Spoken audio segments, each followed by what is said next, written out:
Hi my friend, it's Pat Sloan here on Tackle It Tuesday, and I've got my other brand new Sloan Zone t-shirt on to do the job. The Superman t-shirt. Ta-da! Okay, so Tackle It Tuesday, I also have a little visit with the Gnome family, and let's see, we got some Q&A and just some other things that sort of have come up and about. So let's first do the Gnome family. So, you know, the Gnomes are traveling. They're with Aunt Bobby, who is one of our ambassadors, and there's a little something going on. So let's take a look. Bobby decided it would be fun for some of her friends, those who are also Sloan Zone friends, to join her on a Zoom and say hi with the Gnome family. So she Zoomed with Joanne and then with Cindy. And then after that, you know, you got to give Baby Bob a little snack because, you know, he was a good boy, did all that visiting. Now there is another fun thing happening. The Baby Bob is going to be staying with Aunt Bobby because Norm and Nanette are going on a little adventure. Here they are. They have their passports ready, and so Baby Bob is all snuggled in here under the quilt. That's the strawberry quilt, and his parents are off to a new adventure. So we'll be hearing from them in a couple of weeks when they're back, and we might hear a thing or two from Baby Bob's adventures while they're gone. So it'll be really fun to see what the Norm and Nanette do when they are go on their little vacation, and what kind of adventures Baby Bob might have with Aunt Bobby while they are away. You know, it's always fun to stay with your aunt or your grandparents, right? When your parents go away, because you get spoiled. All right, so speaking of Bobby, do you remember the Chatelaine? Bobby found directions with photos on how to do this. So it's a tutorial. So that link is in the description box below, and the tutorial is very nice. It'll be much easier than the time I had getting this started. It's really just getting it started, but I had like this little handwritten direction with a couple little hand drawings that came with this. It took forever for me to figure out what they wanted me to do. But it's woven between rings. See the rings there? They're just loose rings. And so you have a pile of loose rings and your ribbon. So there you go. You want to get the right size rings for your ribbon too. Hopefully that tutorial tells you what you need if you are interested in that. I want to remind you about the Virginia Quilt Museum sew along that Wendy Shepard and I are hosting. Wendy has drafted and written a pattern from the Spitzer quilt at the museum, and we will be sewing our version. And right now we have Benartex and Orifil are sponsored a giveaway of several kits, so that a couple of you can get a kit with it made in my sleepover fabric. So I'm going to be reminding you every day that this is open. Also pick up your pattern, because I want everybody to play along. You could make a table runner size, you could make a baby quilt size. You don't have to make the full quilt to play along, but it all will support the Virginia Quilt Museum. 100% of the proceeds of the patterns go to the museum. You buy the pattern off their website, and the physical patterns will probably be there any day. So if you wanted a print pattern, it will probably be there very, very soon. If it's not by the time I'm saying this, they have been sent to them, so they just have to, it might come in the mail today, who knows. Okay, what do we got? Okay, we got all those things out of the way. All right, let's talk about organization. So we're kind of coming, this has been a month of it, hasn't it? Just some of these things take a minute or two to do also. So today I want to talk about, the first is clarify what a kit is, because there was some, I don't know, maybe just some different interpretation. A kit is anything that's a bunch of fabric and a pattern. So it doesn't matter whether you put the bunch of fabric together and the pattern so that it's your style, or it is something you saw and you bought at a shop, you know, or whatever. So it is just a bunch of fabric and the pattern that all go to make it, and that's what I call a kit. And I went through mine yesterday, and I have freed up some space, and all it, look, just take a look. Sometimes all you need to do is tidy up or reorganize things to give yourself more space. I think I only got one kit that I decided not to keep, and I have freed 2 bins. because, well, there's a little bit on the sidebar that came over, but I reorganized them in here so they all fit. This has some other miscellaneous stuff, and these are panels. And then also found I have a bunch of panels that I put back here, and I'm thinking, well, I probably should take them out of this. This is a piece of fabric I want to do something for a friend. I have not done it yet. And these are all fabrics that I've gotten to work with, and on my sideboard board are fabrics to work with, and that's what I'm going to bring over here to get them off of that space so I can clear that for a workspace. Yeah, that's the goal. Oh, I also put a few things. I still have 2 empties here, so I still have to put some stuff in those, and I was just leaving them empty in case I'm forgetting anything right now rather than putting kits in there. But everything else pretty much has something in it, either projects in progress, some storage like patterns, or there's some jelly roll storage there, and the rest are projects to do in the future. So this is the sideboard. This is Holiday Hoopla, so it won't fit in the blue container. There's just the fat quarter bundle is just too big. These are some other things that I got in. There's the red fabrics, they need to be stored, and some other stuff. So yeah, this is what I have to tackle next. And one more peek, I ended up taking things out of this bin, which were mostly backings, and put them down here because these were the solids, and I ended up with one bag of solids, but I still had, so only got rid of like half a container. But they're now much tighter, and they're all bigger pieces. And some of them I had I just gave for the charity to work with. So now I have those 3 baskets because there's a little bonus on there. I showed you I got the solids also straightened up, and I'm not spending a ton of time each day doing this. I know a couple of the ambassadors have said that they're taking maybe 30 minutes or 15 minutes here, 30 minutes there every so often to just tackle a space, tackle an area. But like on Tackle Tuesday is a good day if you want to do one of those bigger things that need maybe a little bit more time, or at least schedule today. If you can't do it today, look at it and say, okay, I'm going to do this on Thursday, or I'll do this on Saturday morning as soon as I get up and it's done. That kind of a thing. Make your plan. All right, so we want to look at today two big things, because some of you may have one, some of you may have the other, and some of you may have both of these things. One is, what have you been stacking that you need to find new homes, whether you're going to give it away or whether you're going to sell it. You hopefully now, by this time, what are we on, the 24th of January, you have been for 3 weeks, accumulating. I have about 5 grocery bags, paper grocery bags of stuff, and then a bunch of rulers, which are just stacked against the wall. That's my so far for the month. Look at yours. Do you have a plan? Did you look around like yesterday when I gave you the list for places you could sell? Have you thought about, how will you handle this? Because now you do not want 5 or 6 bags of things sitting around in your house. You're going to need by the end of the month, or now, you can do it now, start now, to move that out. There's also a list on my website of places that take quilt tops, and a lot of those places will also take fabric. You just have to contact them to see what their status is, whether they're taking fabric or not. But they will also take quilt tops.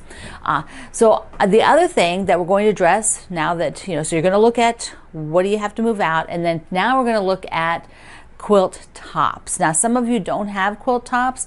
Others of you have lots of quilt tops. So I have quilt tops, and what I did is I brought over this grouping that I need to look at. I do have a stack of about like this for the charity, to give to charity so that they can quilt them. And this is the grouping that when I last looked through, this is what I kept. And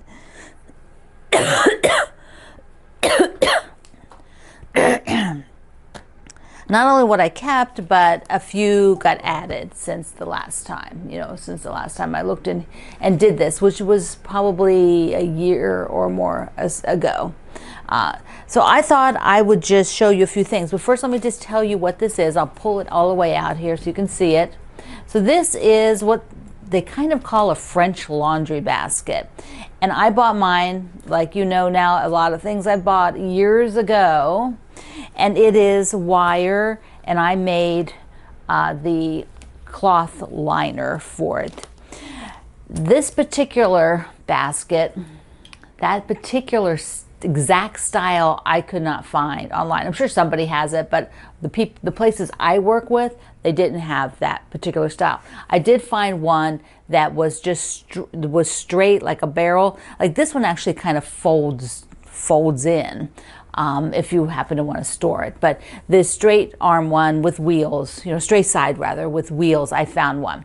There, I also put a link to the pattern for the liner, which was done with a jelly roll, but I didn't do that. I just used solid fabric. But it shows you, it tells you how, the problem is it's a very old post, and a lot of the stuff wasn't coming in, but you can read it and I think get the gist of it. It was done for Moda Bake Shop that they don't run anymore, and so but that page is still there. It's just got some it's got some picture problems, but anyways, I think you can figure it out. So I don't even know how many, so I'm gonna do it. I'm going to pull out each one, and I will just count how many are in here, because that's really what I want to do. And as I'm pulling them out, I'm not going to open them all up. I'll open a couple because it just takes too much time for me to then fold it all back. But what I want to do is show you one of these really old, this is a really old one, and it's big. It is big. It is, okay, well, it's not as big as I thought. It's 86 by 86. I don't know why I thought it was so huge. I thought it was huge. But this is one that I did. It's great big hexagons. And I did them, there's some polka dots. So I did them on this navy. And then the four corners are antique, they're antique hexagon blocks. So there is, so I did all of these one, I don't know, it was probably back in about 1998, something like that, 99. So, and I did the squares, you know, so I don't know, I like it. It's not quite big enough for the bed though. I mean, like a bed quilt, because it would need to fold over. The edge is a bit more, 96. Well, maybe it will. Maybe I'll go up and check. So that's one. And I'm going to show you. Then I'm just going to take a couple out, and then I will just count some. So this one is a free pattern of mine. And I love you to the moon and back. The letters are also free pattern on my website. So this one I did a different applique method for each row. I used it for teaching at one point, so people could see the difference in all the applique methods, all in one quilt using the exact same shapes. So I also love that one a lot. So there's a lot that's in here that is staying. They're not going anywhere. I'll probably have to work to get them quilted. Now here's one that we just finished, and remember we just did this. And I love it so much, but I haven't gotten it quilted yet. And so I need to get the backing for this one. Now, if you're doing this at home and you're finding like things you really want to do, maybe the time now is to prioritize. Is there one like you have a purpose for it? You know, you could prioritize it. See, didn't that turn out so cute? That was our sew along. So prioritize the order. You know, maybe you want to get 5 of them, you know, like the top 5. You're like, okay, these I'll get quilted. And then maybe you might have your like bottom 5, which are tops that you're like, okay, I made the top, I got the enjoyment out of that, but I don't seriously need to finish it. I don't need to spend my own time quilting it or paying to have it quilted. So you might run into those.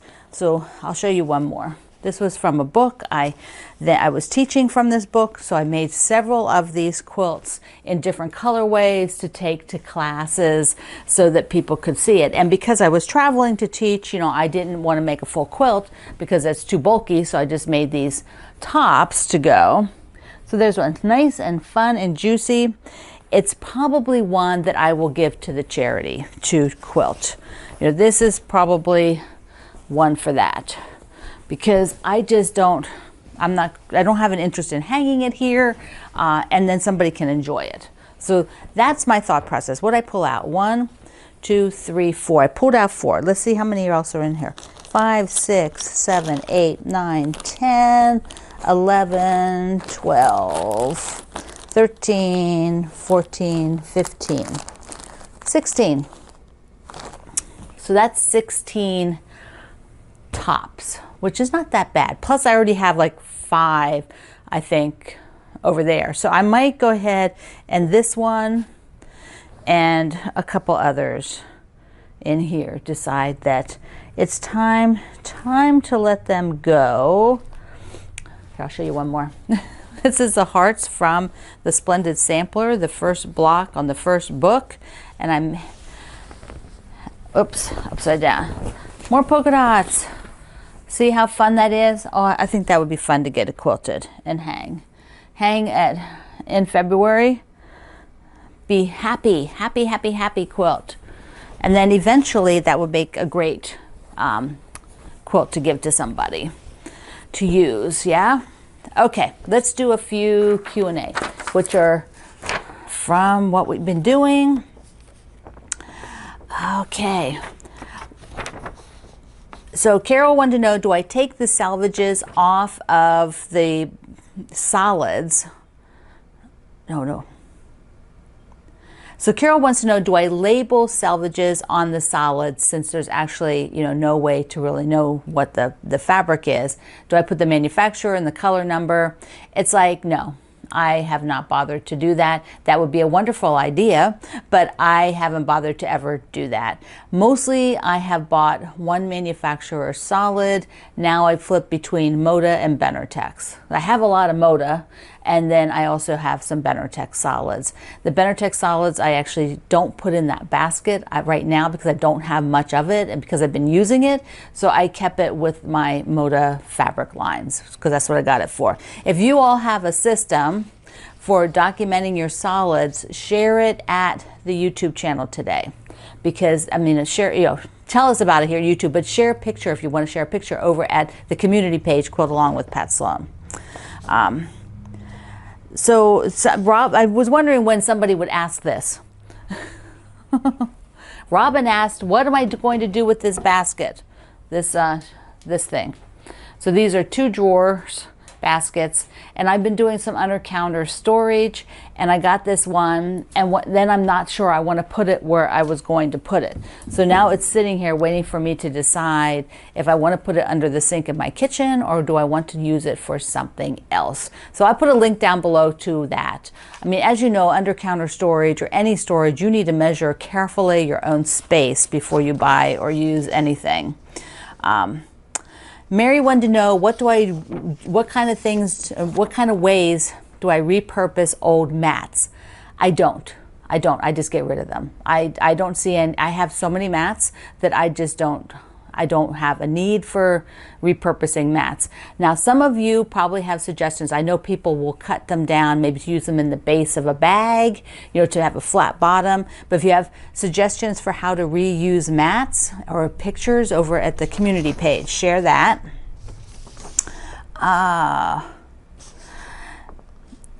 June said that she likes my fabric auditions and wondered if I would show us how to put my extra blocks together into a top, you know, the part center blocks. When I decide to do that project, when I decide to do one, I will show you. I did show you when I was doing the block of the month in 2021, that at the end of that, I showed you the backing and the whole process that I went through to do that, which was a backing, but it was mostly blocks. So it was pretty much the same thing. Crystal had originally planned on keeping all her solids with the individual colors, like her pink solids would be in with her pink prints, like up there. But then she's now rethinking that and thinking about keeping the solids all together since she saw that I had my solids together. So that is interesting. I don't have enough room because the solids I keep are like 3-yard, 5-yard pieces. And so I don't want to put that in those baskets. That's why I have them separate. But you might be different and want to put them together. And also somebody else asked on here, I can't find the name fast enough, what did I do with how do I store my fat quarters? I store my fat quarters by color with everything else. So they're not separate unless I'm keeping a bundle to use, such as this is for the Holiday Hoopla project, or So Long from my book, and that is kept together. So, because I'm going to be using it in the project, or if I'm sort of waiting because I haven't quite decided what to use it for, I don't separate them till I know I'm ready, to do that. But otherwise, fat quarters that are random, that when I separate them, they just go by color. All right, my friend, we are on an organization day. Tackle it Tuesday. You can do it. So I love you. Mwah. Thank you for being here in the Sloan Zone. I will see you online.